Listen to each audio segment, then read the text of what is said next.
Hi everyone, my name is Anushka. I just go by Nushi most of the time. And today I'm just going to show you probably the most basic but important technique in art, and that is shading. A lot of you probably already know what shading is, and some of you may already know how to shade and like basics about shading, just shadows and highlights.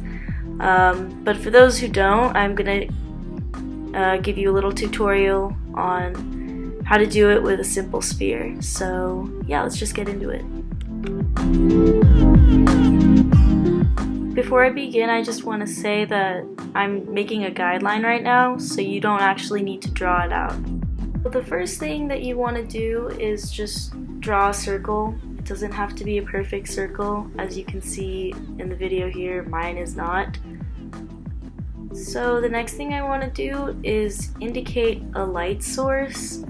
This is really helpful in terms of knowing where you want to put your highlights and your shadows. So right here, this would be a highlight. In fact, it would be the lightest point on the sphere, or the area of highlight. So the next thing that I want to do is give an indication of where my shaded areas are going to be. I just think that this is helpful to know in the back of your mind or on paper, just so that you have an idea of where your darker regions versus lighter ones will be. Next I'm going to draw the shadow, and this part right here that I'm kind of drawing out a little more is going to be your point of contact. This is the darkest part of the shadow, and in some cases the darkest part of the drawing, just because this is where the object meets the counter or table it's sitting on. And then here's just a typical gradient. Shadows generally look a lot more elongated if the light source is coming at an angle, so it's just good to know that when you're drawing it out. So this is just a good guideline to follow when we actually start shading in the next part. So let's begin actually shading this sphere. We have a circle again, like made earlier. I'm going to indicate a light source once again, just to make things a little bit more clear as we're going along in the tutorial. So here's where our general highlight area will be, as we discussed earlier in the anatomy part. And here is where we're going to have the shaded regions. So I'm just going to start shading the outermost part of the sphere, or the one that's farthest away from the light source. This is where the darkest region out of the whole shaded region will be. So it's always good to start there, because then you can build on it and it'll always end up being darker than the rest of the part that you're shading.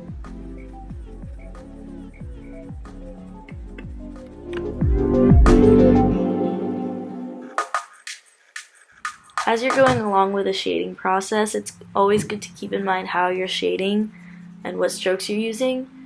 You can see here I like to use a small circular motion just because I think it makes the drawing look a lot more blended and smooth.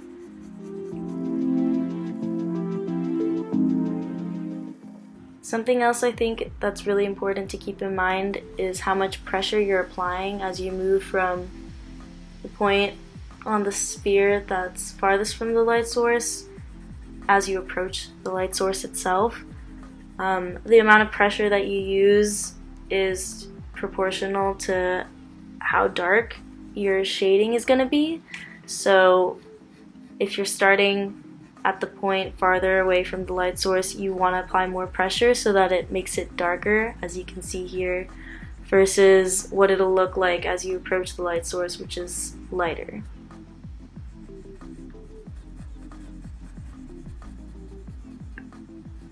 It's also good to not forget about the bottom of the sphere. That tends to not get as much light if the light source is coming from above. So you want to keep that region of the sphere a little bit darker than the top as well.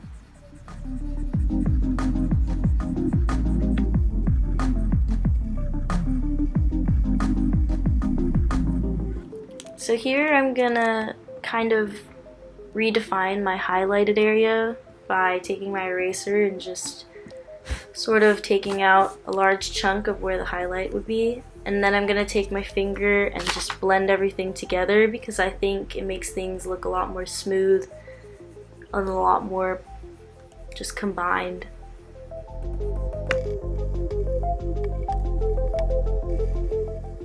I'm just gonna use this time to touch up on some of the darker spots and darker regions just to make things a little bit more blended.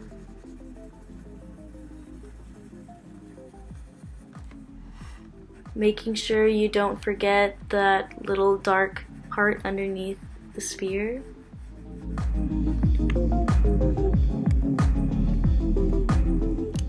So something that I like to make note of is in real life, objects don't have outlines like how you see here.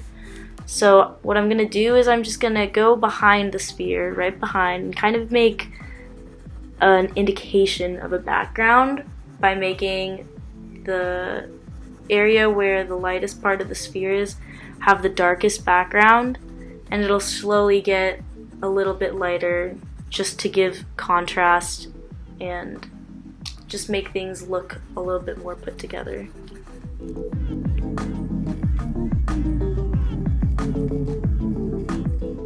So here I'm just drawing a small horizon line so that I can give a better indication of where my shadow is.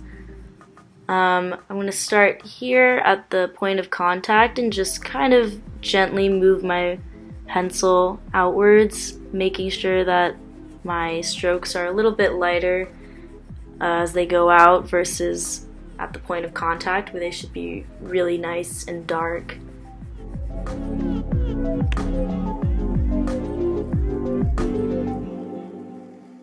The process here is very similar to how we were working with the sphere earlier.